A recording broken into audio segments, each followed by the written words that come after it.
श्री स्वामी समर्थ. ओम नमः शिवाय. हर हर महादेव. भगवान भोलेनाथांच्या कृपेने तुमच्या सर्व इच्छा मनोकामना पूर्ण हो. उद्या आहे गुरुपुष्यामृत योग आणि या गुरुपुष्यामृत योगाच्या दिवशी जर आपण काही उपाय केले, काही सेवा केल्या तर त्या खूप प्रभावी ठरत असतात. गुरुपुष्य योगाला अमृत योग असेही म्हटले जाते. गुरुवारी पुष्य नक्षत्राचा शुभ संयोग तयार झाला की गुरुपुष्य योग तयार होतो. यंदा हा योग उद्या गुरुवारी असणार आहे. तर पुष्य नक्षत्राला सर्व नक्षत्रांचा राजा देखील म्हटले जाते. या नक्षत्रात केलेले कोणतेही कार्य नेहमी शुभ फळ देते. आता या गुरुपुष्यामृत योगाच्या दिवशी आपल्याला काही उपाय व काही सेवा करायची आहे. भरपूर वेळा आपल्या आयुष्यामध्ये अनेक अडचणी, अडथळे, संकटे असतात आणि ते काही संपायचं नाव घेत नाही. तसेच आपण मेहनत तर घेत असतो, पण मेहनतीचे देखील आपल्याला पाहिजे तसे फळ हे काही केल्या मिळत नाही. मुलांची देखील प्रगती होत नाही. मुलं अभ्यास तर करतात पण त्यांना पाहिजे तसे मार्क्स मिळत नाही. किंवा अगदी मुलांचे आजारपण चालू असते किंवा घरामध्ये भांडणतंटे, वादविवाद हे होत असतात. आपल्या कष्टाला नशिबाची साथ मिळण्यासाठी तसेच आपल्या घरामध्ये जी काही आर्थिक टंचाई चालू आहे ती आर्थिक टंचाई दूर होण्यासाठी घरामध्ये पैसा आला तर तो पैसा स्थिर राहत नाही. कुठेतरी वायफळ खर्च होऊन जातो किंवा मेहनत करून देखील आपल्याला पाहिजे तसा मोबदला मिळत नाही. तर आपल्या घरामध्ये माता लक्ष्मी स्थिर राहण्यासाठी, पैसा येण्यासाठी तसेच आपल्या मुलांची देखील प्रगती होण्यासाठी आता प्रत्येक आईवडिलांची इच्छा असते की आपल्या मुलांची देखील प्रगती, मग अभ्यासात असेल किंवा नोकरीत असेल, प्रत्येक क्षेत्रामध्ये त्याने पुढे असावे. पण असे होत नाही.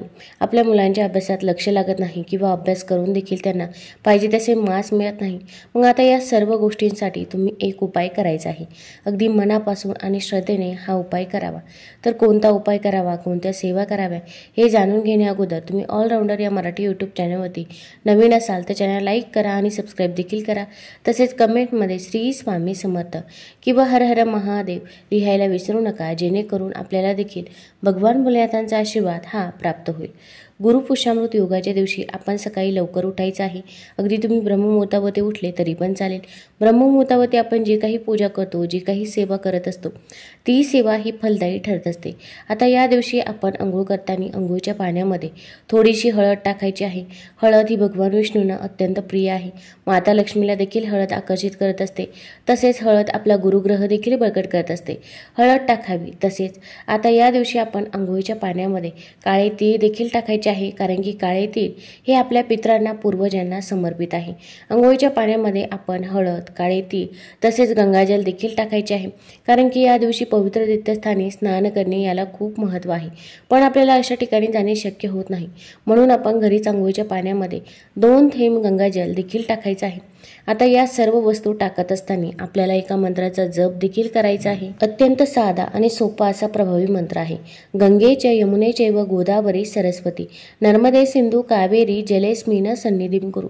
आपण याचा स्क्रीनशॉट देखील काढून घेऊ शकता किंवा हा मंत्र लिहून घेतला तरी पण चालेल.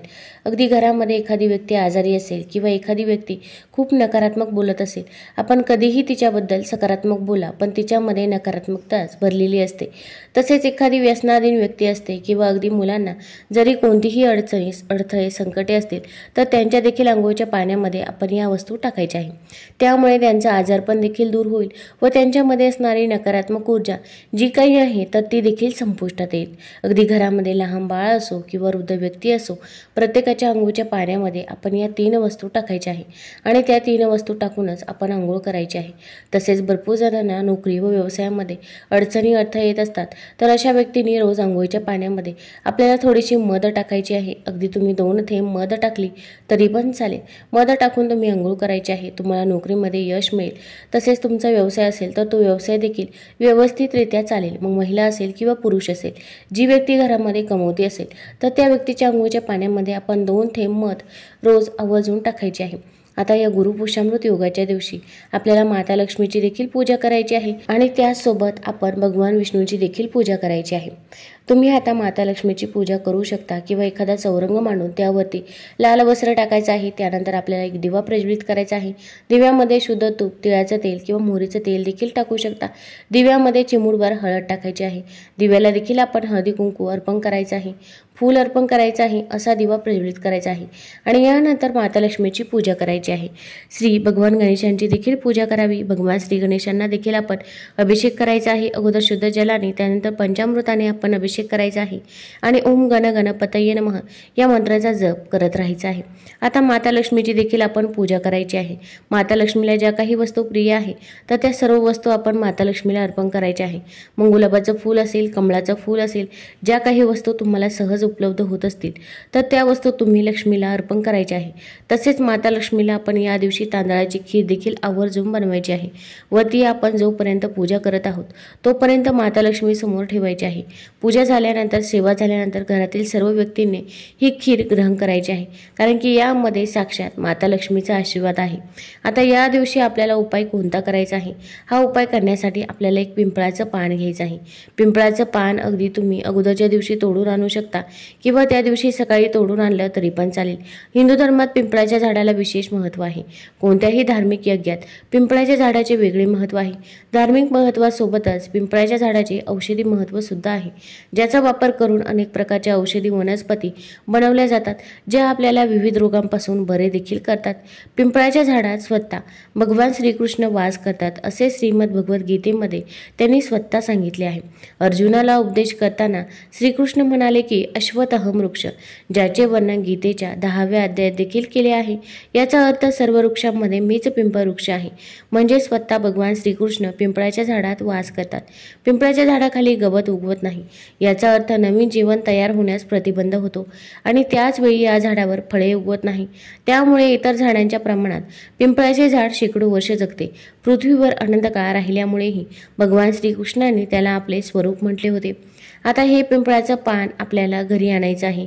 आणल्यानंतर प्रथम स्वच्छ धुवून घ्यायचं आहे। घरामध्ये जर गंगाजल असेल तर पाण्यामध्ये 2 थेंब गंगाजल टाकून त्या पाण्याने हे पान स्वच्छ धुवून घ्यायचं आहे। त्यानंतर स्वच्छ पुसून घ्यायचं आहे।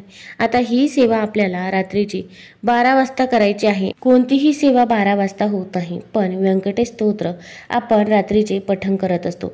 पण तसेच तुम्हाला जर भगवान विष्णू आणि माता लक्ष्मीचा आशीर्वाद प्राप्त व्हावा असे वाटत असेल तर आपल्याला ही सेवा रात्रीची 12 वाजताच करायची आहे। हे पिंपळाचं पान घ्यायचं आहे। असेच आपल्याला याला हळद लावायची आहे आणि हळदीमध्ये 2 थेंब गंगाजल टाकायचं आहे। गंगाजल नसेल तर तुम्ही शुद्ध जल देखील टाकू शकता। आता यानंतर आपल्याला त्या पिंपळाच्या पानावरती स्वस्तिक काढायचं आहे। आता स्वस्तिक काढत असतो तेव्हा आपण अगदी मनापासून आणि श्रद्धेने आपण हा उपाय, ही सेवा करायची आहे। आता स्वस्तिक काढून झाल्यानंतर आपल्याला त्यावरती थोडेसे अखंड अक्षता अर्पण करायचे आहे आणि आपल्याला एका मंत्राचा जप करायचा आहे। हा मंत्र आपण 7 वेळा म्हणावा। आपण ओम ह्रूम बृहस्पतये नमः, ओम ह्रूम बृहस्पतये नमः या मंत्राचा जप करायचा आहे आणि यानंतर तुमची जी काही इच्छा आहे, मनोकामना आहे तर ती भगवान विष्णू माता लक्ष्मीला सांगायची आहे। मग कठीणातील कठीण कोणतीही इच्छा असो, घरामध्ये पैसा येत नसेल किंवा अगदी तुमच्या मुलांचा आजारपण असेल, मुलांना नोकरी मिळत नसेल, जे काही आहे तर ते अगदी मनापासून आणि श्रद्धेने आपण सांगायचं आहे। त्यानंतर हे जे काही पान आहे तर ते आपल्याला एखाद्या कागदामध्ये ठेवायचं आहे। आता कागदामध्ये ठेवल्यानंतर हा कागद आपल्या उशीखाली ठेवायचा आहे आणि रात्री तुम्ही झोपी जायचं आहे। आता दुसऱ्या दिवशी सकाळी उठल्यानंतर तुमची अंघोळ झाल्यानंतर तुम्ही पिंपळाच्या झाडाखाली जायचं आहे आणि पिंपळाच्या झाडाखाली आपण हे पान गाडून टाकायचं आहे किंवा अगदी तुम्ही हे पान भगवान शिवशंकरांच्या मंदिरामध्ये देखील अर्पण करू शकता। त्यामुळे तुमची जी काही इच्छा आहे, मनोकामना आहे तर ती लवकरात लवकर पूर्ण होते असे म्हणतात। तसेच पिंपळाच्या झाडाखाली गेला असाल किंवा मंदिरामध्ये गेला असाल, परत तिथे गेल्यावरती तुमची इच्छा, मनोकामना जी काही आहे तर ती देखील बोलून दाखवायची आहे। आता श्रावण संपण्याला काहीच दिवस शिल्लक आहे। भगवान भोलेनाथांच्या मंदिरामध्ये गेल्यानंतर भोलेनाथांची आपण सेवा देखील करायची आहे। शुद्ध जलाने अभिषेक करावा, त्यानंतर पंचामृताने आपण त्यांना अभिषेक करायचा आहे। तसेच भगवान शिवशंकरांना ज्या काही वस्तू प्रिय आहे तर त्या सर्व वस्तू तुम्ही त्यांना अर्पण करू शकता।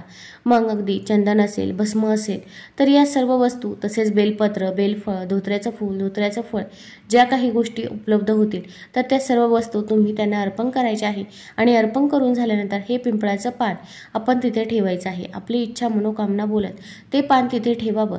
तसेच आपण भगवान भोलेनाथांचा ओम नमः शिवाय, ओम नमः शिवाय या मंत्राचा जेवढ्या वेळा शक्य होईल तेवढ्या वेळा जप देखील करायचा आहे। तुम्हाला जर हा व्हिडिओ आवडला असेल तर आपल्या ऑलराऊंडर या चॅनलला लाईक करा, सबस्क्राईब करा। धन्यवाद।